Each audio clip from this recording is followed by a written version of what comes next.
Une nouvelle semaine commence. Des problèmes de transport aussi s'invitent sur les artères principales. Le 18 mai dans la matinée, la mobilité de la population vers les lieux de service, les écoles et d'autres occupations était une épreuve ardue. Soni Bafouidi, habitant de Filou, a peiné pour arriver au centre-ville. J'habite à Filou, précisément au Rond-Point-Mouboumi. En tout cas, ce matin, on a eu du mal à venir au boulot. Ça nous a créé un grand retard. Je remarque souvent avec amertume que ça cause aussi un frais au niveau de l'administration. Vous voyez, les usagers qui viennent pour recevoir ou bien pour avoir certaines informations, il arrive que celui qui est là pour donner ces informations, il n'est pas là parce qu'il est en retard par rapport au transport. Dans les stations-service de la capitale, c'est la pénurie. Les taxis, qui devaient être en circulation, font la queue dans les stations, pourtant l'essence n'est pas disponible.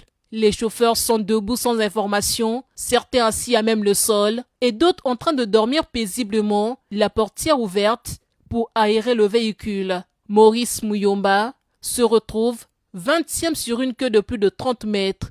C'est une journée perdue pour lui. Déjà avec une queue comme ça, il n'y a pas d'espoir parce que là, c'est même pas encore livré. Donc on est là, on attend. C'est depuis hier, on n'a pas travaillé parce qu'il n'y a pas eu du carburant. Donc aujourd'hui, on essaie de s'aligner comme c'est un jour ouvrable. Peut-être qu'il y aura livraison, on s'aligne. À proximité de Nganguedoua, les chauffeurs sont également sortis de leur véhicule, gagnés par des causeries entre confrères. Ils espèrent être servis en mi-journée. À la Patte-d'Oie par contre, l'essence est disponible, la vente se fait. Benjamin, conducteur de taxi-moto, sort heureux de cette queue après 1 heure d'attente. J'en ai eu, mais difficilement. Vraiment difficilement. Ça fait au moins déjà 3 jours que j'en ai pas.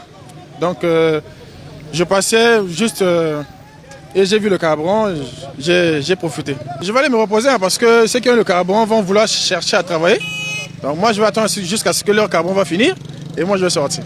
Pour tenter de comprendre la résurgence de cette pénurie, la toute première de l'année 2026, nous nous sommes rapprochés du ministère en charge des hydrocarbures, accueillis, mais on sort d'ici sans réponse. La réaction du ministre, qui se fait attendre, permettra d'avoir des éclaircissements sur cette pénurie pendant que le gouvernement met le cap sur l'accélération de la marche vers le développement.